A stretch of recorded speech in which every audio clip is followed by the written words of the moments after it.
Thank you for that. Welcome back to Raising Healthy Kids.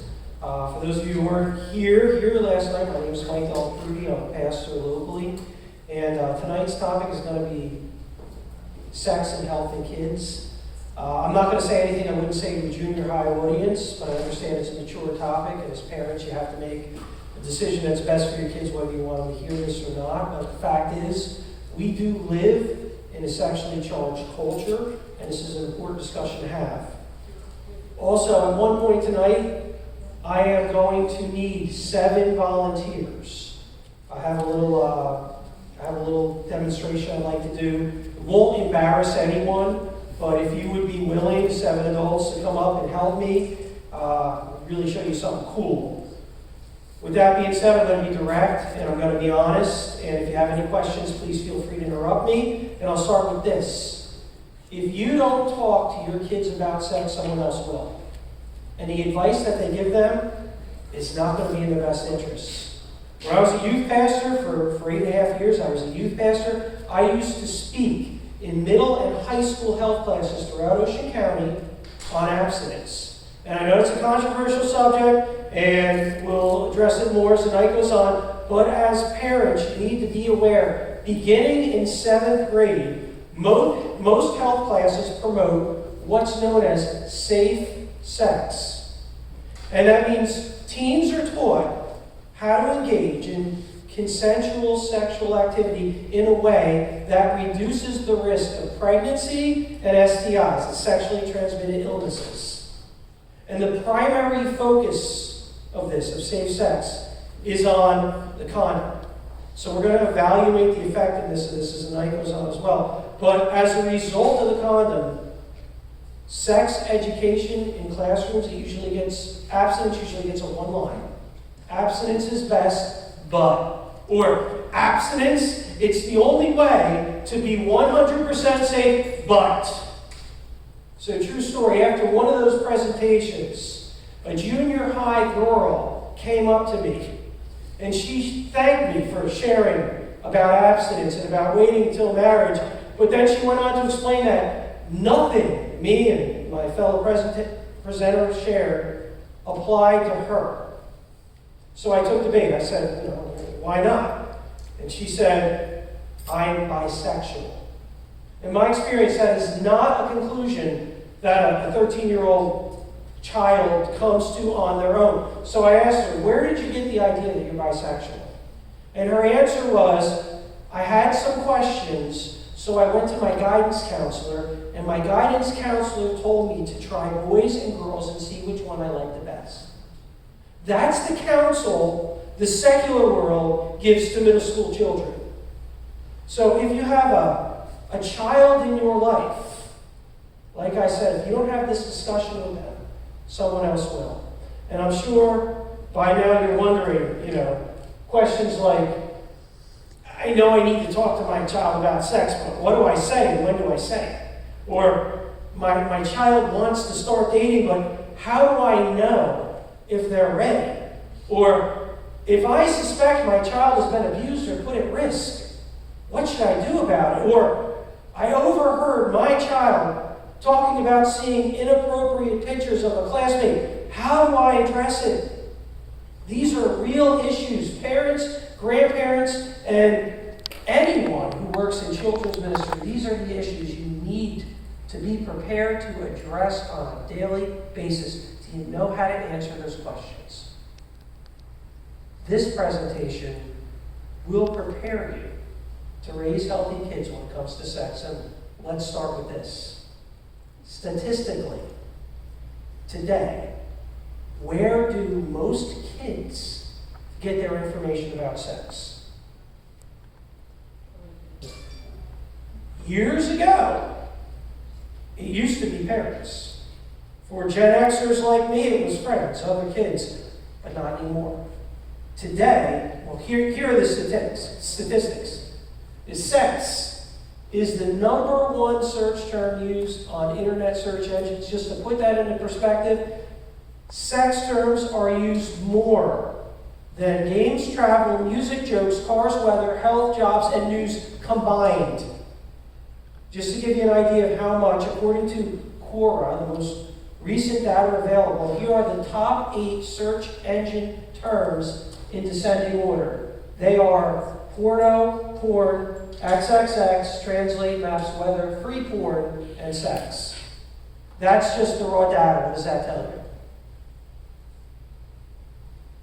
Last night, we looked at children and electronic media, and we learned that the average age a child is, the average age child 12 and under spends online 6 hours per day on some form of electronic media. And that increases to 9 hours for children 13 and over. And while it doesn't mean every child is spending 6 to 9 hours a day searching those terms, what it does mean is their exposure to sex is happening more frequently and at a younger age. And these are the statistics. First of all, the average age of exposure to pornography of a child today is 11 years old. Meaning, yeah, sometimes they're slightly older. Sometimes, though, they're considerably younger. And that statistic holds true for both males and females. And the percentage of children now exposed to pornography by age 14 is 94%. Now let that sink in, and let me pause and explain. These statistics indicate if you have not established an open line of communication with your kids about sex and boundaries by the time they reach junior high, most likely they are going to hear about it from another source.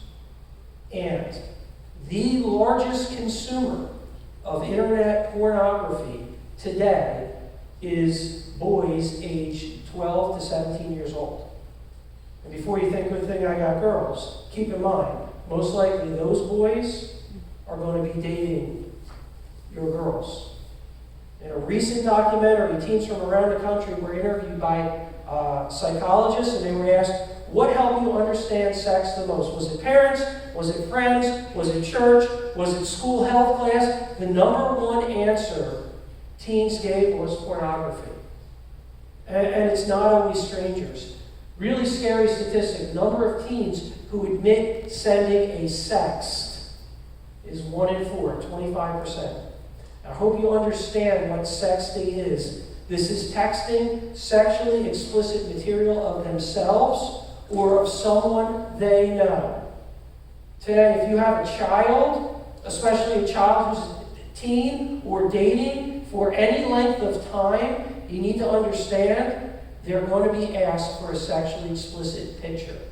And don't make any assumptions just because they're dating a friend of the family or a kid they met at church. And these pictures, they're often shared, and considering the fact that most teen relationships are temporary, they're used for blackmailing, they're used for bullying.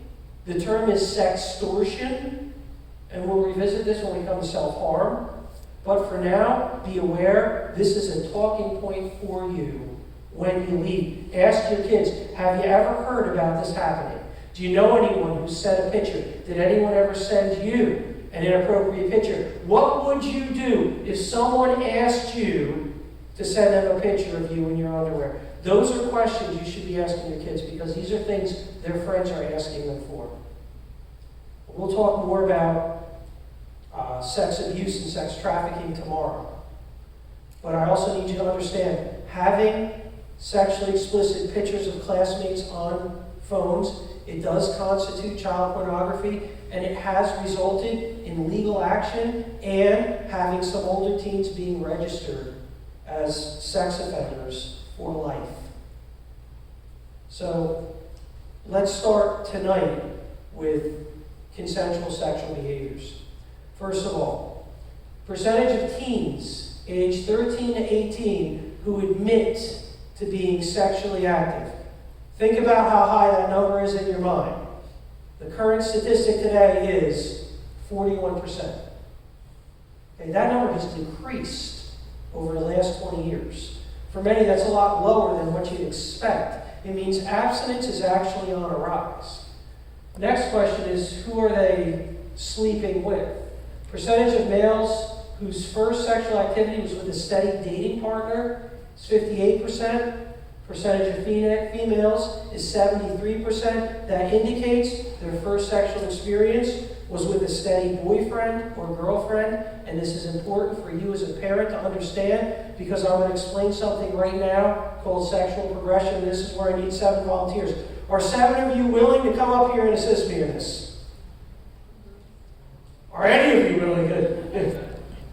Okay. If you're willing to assist, please stand up right now, and if not, we could do it another way, and I totally understand. So, okay, we're gonna come on up here. I got 2 volunteers. Anyone else? I need 5 more. 3, great. Be bold and very courageous. All right, here we go. 3 more. 4, I need 1 more. 1 more to help. All right, got my 7. Thank you. Line right up right here. This is great. All right, what I'm going to show you tonight is something myself and a fellow presenter did in abstinence and health classes throughout Ocean County. This is called sexual progression. Hopefully, it'll help you talk to kids. Don't show anyone until I tell you to turn it around, okay? We're going to do a couple activities here again. My intent is not to embarrass anyone except maybe her. This is my wife, Michelle. Say hi, Michelle. Okay, so what I want you to do now is turn your cards around. Show the audience. What we have here, making out, and then it leads to attraction, and then sex, and then holding hands, followed by a simple kiss, intimate touching, and finally hugs. Does that make any sense to you guys? Does that make any sense to you? Here's what I want you to do. I want you guys to put yourself in order from beginning to end. How does sex progress? Go.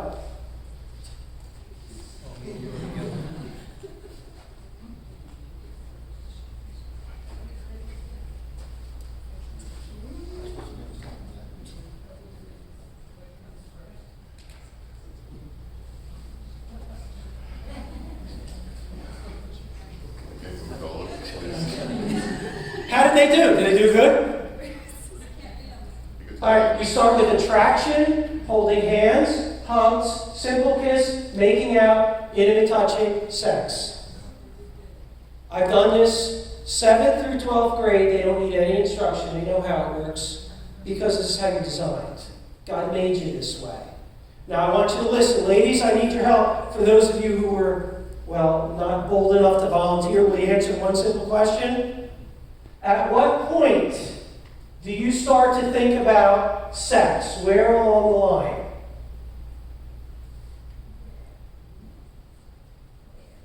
Guys, don't answer. Ladies, where does, be a typical woman for me, where does a typical female start to think about having sex? At what point on that progression? Making out. Thank you. Okay, somewhere right around here. You know what? Usually, that's the answer, somewhere right around here. Now, ladies, listen, guys, where does a typical guy usually start thinking about sex? Before attraction. Okay, I said guys, but hey, before attraction? Yeah, well, typically, yeah. He's already thinking about it. Sometimes, yes, absolutely. Here or before. And so this is why, and this is a disconnect between girls and guys. If you have daughters and they start dating, you need to talk to them about this. Because guys are thinking about it here, and girls usually aren't thinking about it until about here. Let me give you another scenario. 14-year-old Jimmy is in a relationship. First relationship ever. Last 6 months. Okay, he's really attracted to this girl. And so they start dating like junior hires typically do. And then after a month, I don't know, they hold hands for the first time.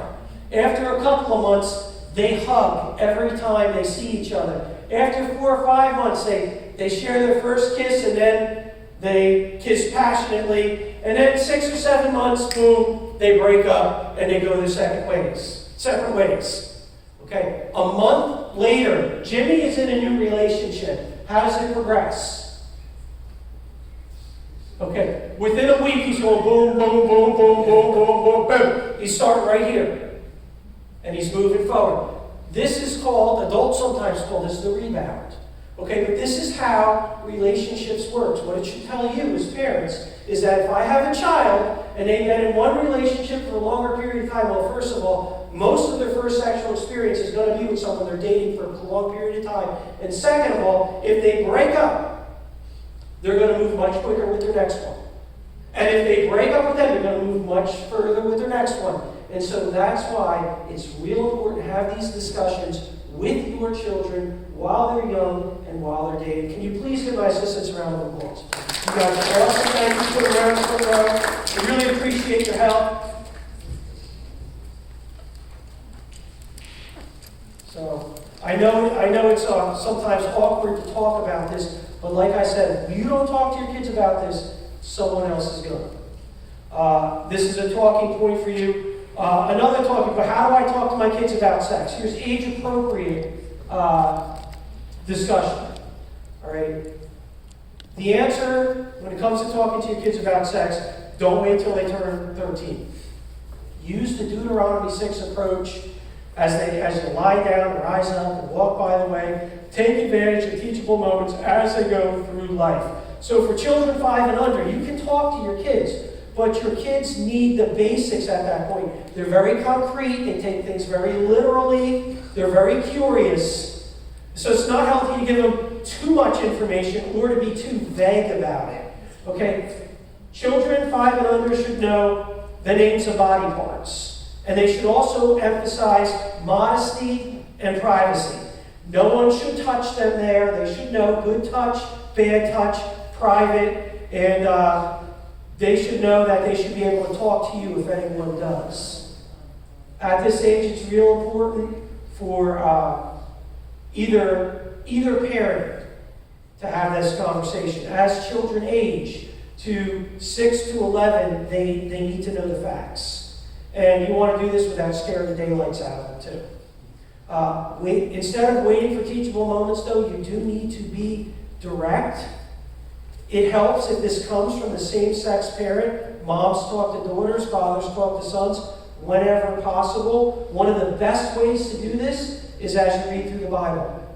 The Bible initiates these discussions. For example, if you start at the beginning, you hit topics about sex within the first 2 chapters of the Bible. In Genesis 1, God creates a male and a female, and he tells them to be fruitful and multiply. You can ask your kid what that means, and a conversation will begin right there. It means a husband and a wife need to have sex in order to produce children. But it's also presented in Scripture as very special, very discreet, very intimate. It's shared between a husband and a wife. It involves having babies, but it also involves growing closer together. So it's valuable to establish open dialogue at this age, 6 to 11, because they're likely going to encounter it from another source, either online or in a classroom, by the time they're 11. Children, age 12 to 17, this needs to be an ongoing conversation. It cannot be like a one-and-done leave talk that some of us got. Okay, there needs to be honesty, and at this age, the big part, accountability. It needs to be a regular discussion with boundaries, especially when your child's in a relationship.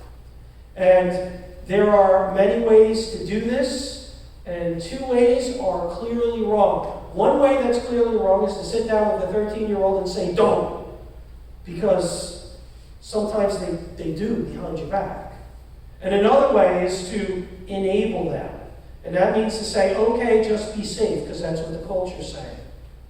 So here are a couple more pointers for having the conversation. I'm going to ask you a 3-question quiz, and then we'll go over it one by one. 3 questions are as follows. Number 1, abstinence means never having sex. True or false? Number 2, the Bible teaches that sex is wrong or sinful. True or false? Number 3, the current failure rate for condoms is A, 1%, B, 10%, C, 15%, D, 25%. These are good questions. You can kick off a conversation with teenagers about sex. First question, abstinence means never having sex. True or false? What's the answer? False. It is not a vow of celibacy. Sex is a good thing. It's how it's taught in the Bible, and it's important that parents teach that this is something to look forward to rather than something to be avoided at all costs. One way to teach it to the future spouse is to look for it. One way to teach this is as a gift for the future spouse. And this is consistent with a biblical worldview. If I can direct your attention to Hebrews chapter 13, verse 4. Scripture reads, "Let marriage be held in honor among all, and let the marriage bed be undefiled.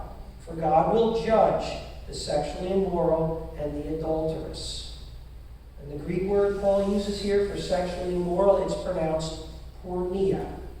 Now you all get one guess what English word we derive from that. Pornography. Like it or not, the word porneia is used in Greek to describe more than just sexual intercourse. It's an umbrella term that encompasses all immoral behavior.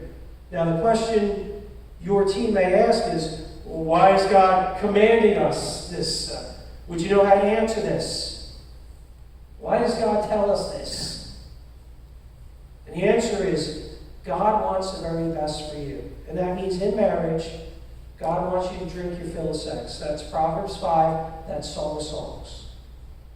Outside of marriage, there are consequences for immoral sexual behavior, ranging from unplanned pregnancies to sexually transmitted illnesses to others we'll examine in a minute. Abstaining from sex until marriage protects your kids from these consequences. So abstain doesn't mean never, it means wait. It means self-control. And it also means, what's the correct answer to the second question? The Bible teaches that sex is wrong or sinful. True or false? False. Yeah. Look back to Genesis chapter 2 with me. The foundation. Verses 23 to 25. Scripture reads as follows. The man said, when he first saw the woman, "This is at last bone of my bones and flesh of my flesh. She shall be called woman because she was taken out of man. Therefore, a man shall leave his father and mother and hold fast to his wife, and they shall become one flesh. And the man and his wife were both naked and unashamed." Now, people handle the topic of sex with their children differently. Some talk about it way too much. Others never address it or only say the word in a whisper. But if you read Genesis 2, 23 to 25, who invented it? Who came up with the whole idea of sex? God. Genesis 1 and 2. Genesis 1 and 2, typical Hebrew narrative. In Genesis 1, you get the bones. God explains the 7 days of creation. And in Genesis 2, falls back and fills in some of those gaps. On the 6th day of creation, God creates man, Adam. And then God says, I'm going to show you something very special. And what does God show Adam? Not Eve, not at first. God has a point to make. One by one, God brings all the other animals in creation before the man. And then as the man names them, he realizes none of these creatures are like him.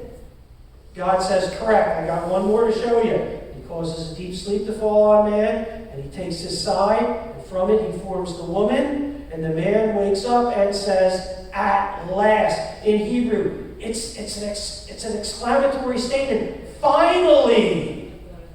It's a beautiful thing. Genesis 1, 27 to 31, God commands them to be fruitful, multiply, fill the earth. And the very next words out of God's mouth, everything he made is very good. Sex between a husband and a wife is a good thing. Sex outside the boundaries of marriage is sinful and destructive. And for lack of a better term, it's a bad thing. Case in point, let me show you something else we used to do in high school health classes to teach this to kids. Let's say a 15-year-old is contemplating having sex with their boyfriend or girlfriend. There are negative things we would warn them about. We call bad sex. There are physical risks to having sex. These include sexually transmitted illnesses, STIs. There's a lot of them out there. Some are deadly. There's also, though, emotional risk. Broken heart if their boyfriend or girlfriend moves on. And there's mental risk. There's guilt. There's shame. What happens if their friends or their parents find out? And there's spiritual risk. This behavior, it's going to affect their relationship with God. And of course, for a teenager, there's a risk of an unwanted pregnancy. That's the bad side of sex. On the good side of sex, well, you wait until you're married, there's physical satisfaction. There's no risk of sexually transmitting an illness in a closed, committed relationship. And inside of marriage, between a husband and a wife, there's emotional satisfaction. There's no risk that the two are going to use the activity to harm one another. There's mental satisfaction, no shame involved here. There's spiritual satisfaction. God honors it. And there's a welcome to pregnancy, whether it's planned or unplanned. So here's my point. Let me go back to the very beginning. If I was to waltz into a health class today, and I was to ask a group of kids, what can you do to protect yourselves from all the negative consequences of sex that even the culture identifies as a risk? What would they say? What would be their number one answer? Yeah, use a condom. And that's a problem.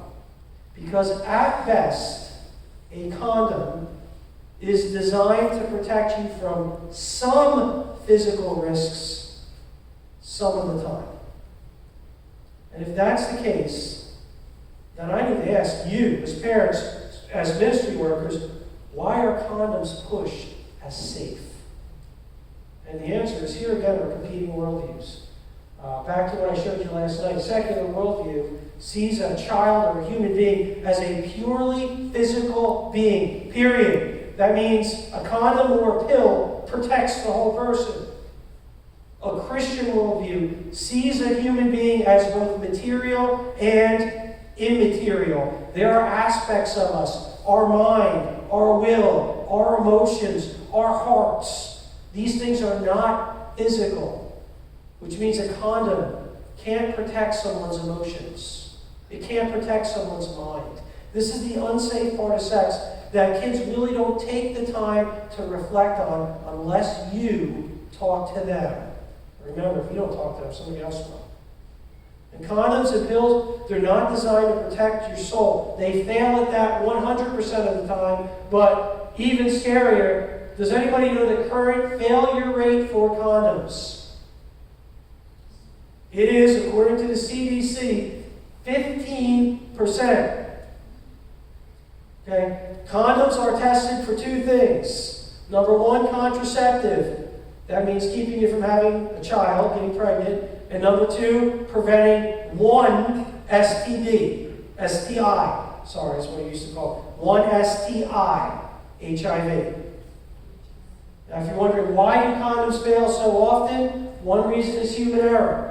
They're not always used right, which is why sex educators train teens to use them properly so they reduce the risk. And number two, they're not always made right. Sometimes they're defective. But even when they're used right and made right, they still fail. Because condoms are made out of a material called latex, same as gloves. Latex is poured as a liquid and it cools to form a solid. When this happens, tiny holes naturally occur in latex. They are called voids. Voids are too small to be seen with the naked eye. They're measured in microns. For the sake of an illustration, I'm going to put a red circle on screen. This red circle is 5 microns in diameter. A condom with a void or a hole, 5 microns in diameter, would still be considered safe by quality control standards. You know why? Answer. The human sperm is larger than 5 microns in diameter. So this condom will probably prevent someone from getting pregnant. The problem is, this circle represents the size of a typical bacteria. There are 2 types of sexually transmitted illnesses. One is bacterial. This represents one of the many STIs out there, chlamydia, gonorrhea, syphilis, and on. Will this condom protect you from a bacterial STI? And remember, it's still considered safe. The answer is no, probably not. Now, one type of STI is bacterial. The other type is viral. Would you like me to put a viral STI up there? Look closely. You see that yellow dot? 0.11 microns. It's the size of the virus. It represents HIV, herpes, HPV, hepatitis B. Will this condom protect you from viral STIs?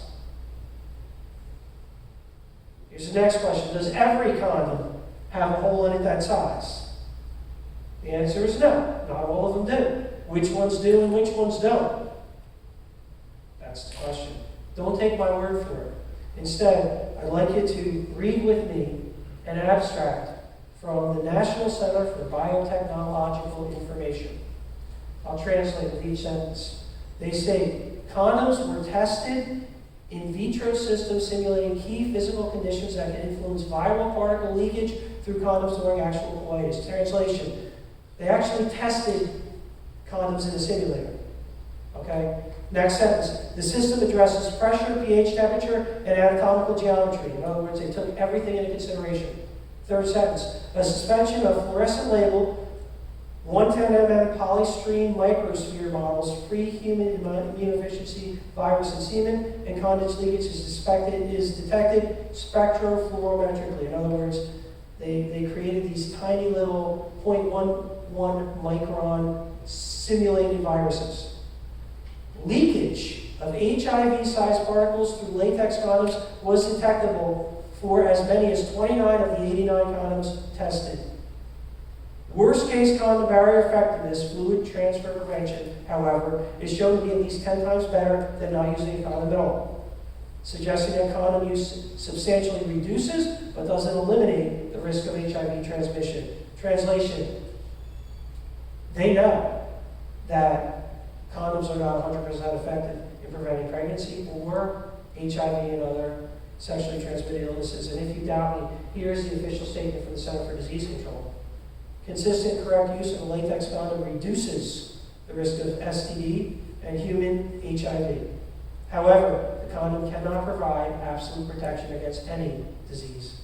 The most reliable way to avoid transmission is to abstain from sexual activity or be in what they would consider a marriage relationship. These are not Christian organizations.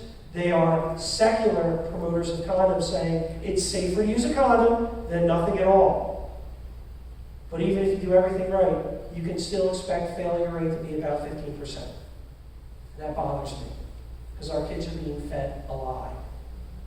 It's estimated that 1 in 7 individuals living with HIV today are unaware of their disease, and 1 in 4 are heterosexual. But if you leave the conversation to the experts, they're going to tell you it's safe. What I ask parents when I present on this is that if you knew there was a 15% chance your kid was going to get into an accident when he got on the school bus in the morning, would you let them on the bus? Armed with this information, what can you do as a parent to talk to your kid? Let me give you some practical advice to take home tonight. Okay, first of all, you can set boundaries.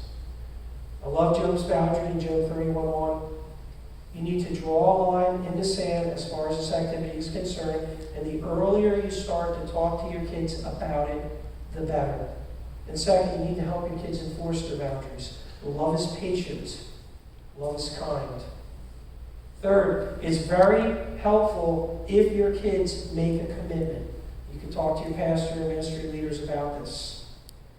Fourth, you need to use wisdom. That means wait to date. Very few relationships that begin before the age of 16 continue on to marriage and throughout life. Now, I know there are always individuals who raise their hand and say, well, I started dating when I was 14 and I'm still married today. Those are the exceptions, and we don't make rules based on the exceptions. Wait to date. Encourage your kids. Don't be alone as a couple. Stay out of bedrooms. Last night I explained how important it is to make a bedroom an electronic-free zone. Today I'm going to tell you parents, make your kids' bedrooms a boyfriend or girlfriend-free zone. Don't let them in there. Keep the lights on and the clothes on. Those ought to be basic rules for dating in the house. And stay away from drugs and alcohol.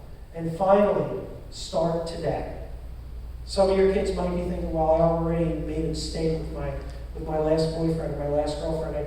It's too late for me. It's never too late, because Jesus Christ came to save the lost and to give us new life and to restore. And so, if your kids are struggling with this, please talk to them and encourage them. They can be made new, including Christ.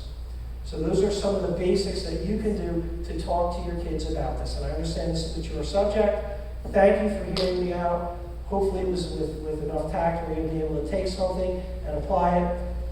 Over the next couple of nights, we're going to talk about some of the stuff we don't normally talk about in church. Tomorrow night is going to be sexual assault, because it really affects children living with it for the rest of their life. Night after that, the transgender issue, because so many kids are struggling with gender and gender identity. Drugs and alcohol, and finally suicide. These are real issues. They don't often get addressed in situations like this. But as parents, you need to be aware so you can raise healthy kids. My name is Mike Deltrudy. I'll stick around if you have any questions, but for now, would you please join me as we close in a word of prayer.